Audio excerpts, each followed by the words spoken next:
Alaikum. So today we are going to discuss the intercoastal nerve. First of all, we will see a brief introduction, then their branches, atypical feature and diagram. So there are 12 pairs of intercoastal nerve in the body, and as they originate from the vertebra, the intercoastal nerve divides into two parts, the anterior rami and the posterior rami. Rami and the posterior rami. The anterior rami will splice the intercostal spaces and the skin present there. And the posterior rami, it will splice the joints, the deep back muscles,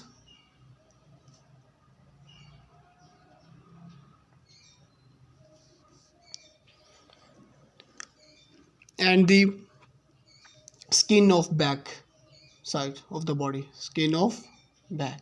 Okay, now we will see about the branches of this branches.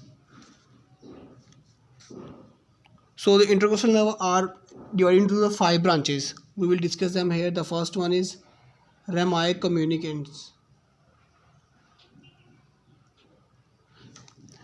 This is a Latin word and its meaning is to connect two nerves.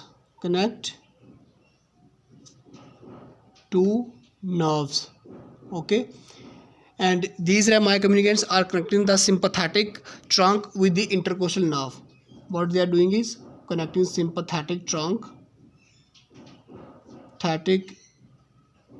with intercostal nerve.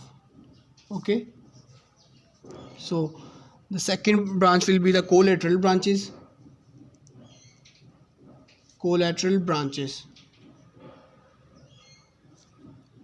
So these collateral branches are originating at the angle of the rib, and they splice the intercostal spaces, intercostal muscles, and the parietal pleura. Okay, the third branch will be the lateral cutaneous branch.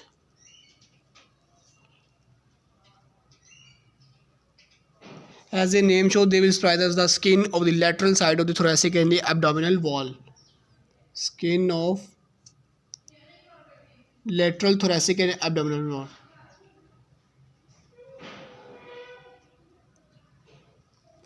Thoracic and abdominal wall. Okay. Then the fourth one will be anterior cutaneous branches.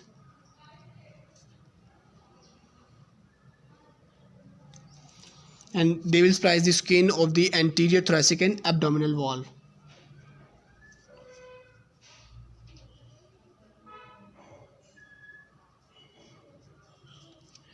And the last one are muscular branches, which will splice the muscles of thoracic wall, like the intercostal muscles,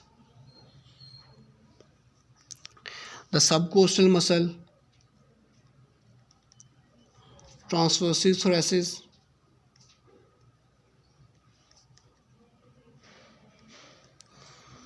the levator costratum,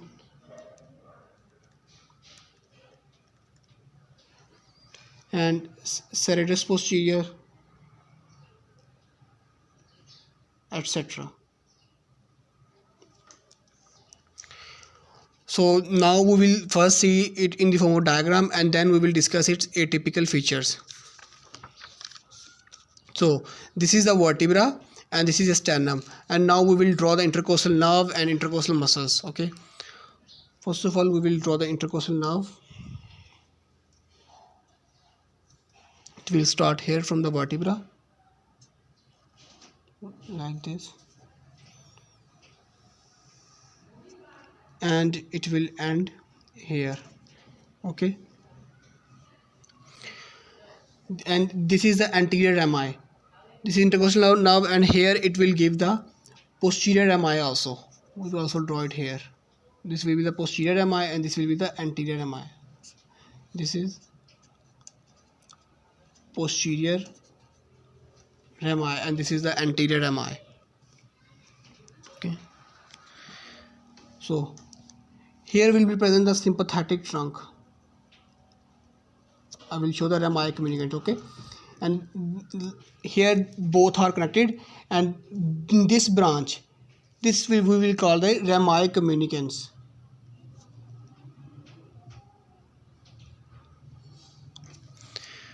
Now first of all we will draw the intercostal muscles. This will be the innermost intercostal muscle. Okay, and this will be the internal, and this will be the external intercostal muscle. Okay, so these are the three muscles of the thoracic wall. Now first of all we will write some planes. With reference we will describe the branches. So this point, this will be the angle of rib. Angle of rib. Okay, and this point, it will be the posterior axillary line.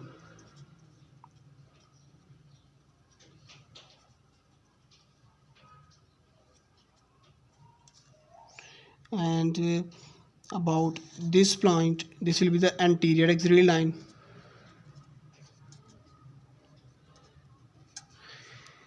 And this point will be the mid-sternal line.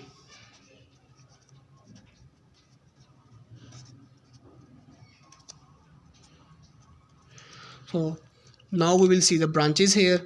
So as I told you, at the level of the angle of the rib, the collateral branches will originate. So they will originate here, and they will move along with the main nerve till here. Okay, and as we have written that they will supply the muscles and parietal pleura.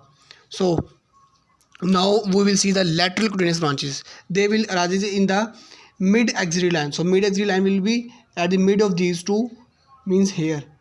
Here it will give the lateral cutaneous branch. Then it will move on both sides, posteriorly to and anteriorly.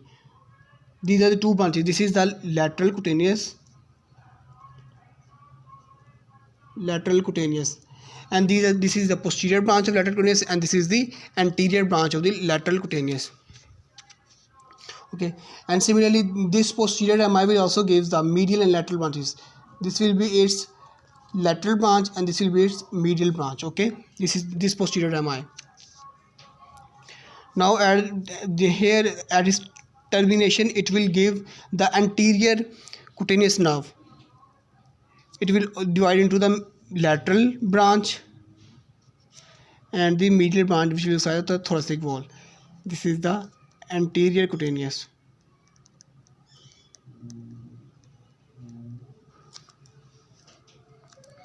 And we will also label the muscles, that this was the innermost intercostal muscle, this was the internal intercostal muscle, and this was the external intercostal muscle.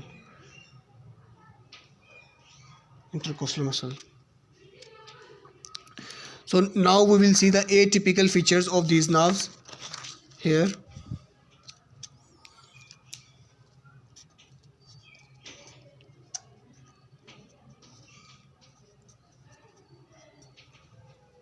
These are the features which are not common in all the nerves and are specifically present in any of the one nerve. Okay, so the first atypical feature is of the first thoracic nerve.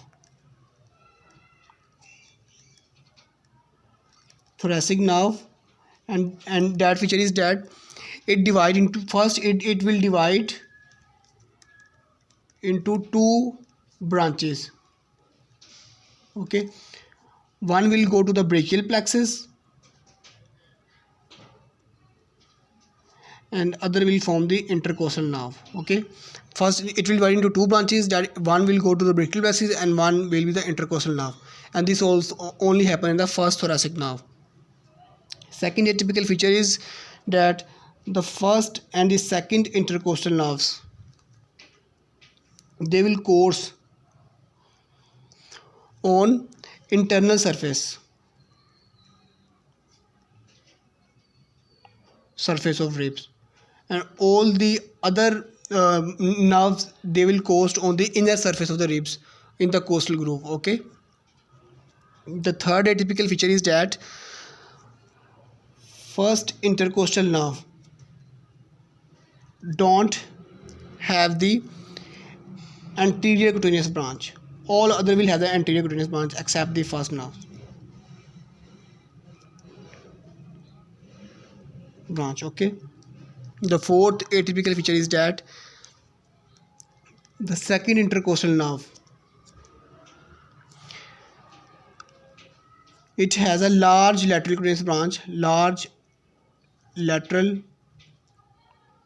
cutaneous branch, which is called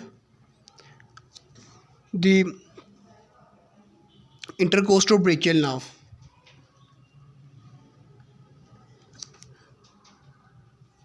Intercostobrachial nerve.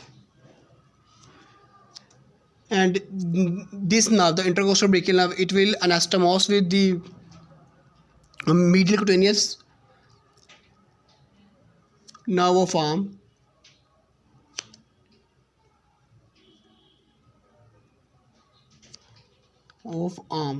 so the pain of the chest will radiate toward the arm due to this connection. Okay, and the fifth atypical feature, it will be that the 7th to 11th intercostal nerve, 7th to 11th intercostal nerve, after giving lateral branches, lateral cutaneous branches will become abdominal, thoracoabdominal nerve, abdominal nerve. This means that they will not move on the internal surface of the ribs, but they will move to inferiorly to the ribs, and they will enter the abdominal wall. Okay, so these are the branches, atypical features, and this for the diagram of the intercostal nerve. Thank you.